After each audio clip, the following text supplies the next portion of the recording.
Hello, this is George Senda, the real, official, authentic, original, the one, the only, the guy from Pittsburgh. This is chicken with bell peppers, carrots, a lot of potatoes, a little butter, and this took about half an hour to prepare. And it's in the Dutch oven since the pressure cooker is not anymore turning on. I don't know why. So this should take about an hour to cook. These boneless pieces of chicken have sinews in them, and I don't want to eat sinews, and I have to cut them out. You lose about half the chicken, but this will be dinner.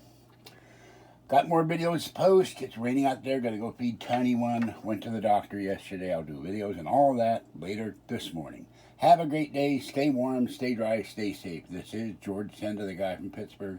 And remember, you can donate to me at PayPal at paulkey2013@gmail.com and join the channel for $3.99. Join the channel for $3.99 or $6.99 a month, where you see content you see nowhere else. In the end of December, the iPad will be repaired. Then I'll be able to film a lot of stuff, a lot of nice Christmas stuff. I couldn't film because my phone wasn't charged as I trudged back from the doctor because there was no shuttle yesterday. I came home wiped out. All right, have a great day and stay dry. It's raining here and ice cold. Bye-bye for now. This is George Senda, the guy from Pittsburgh.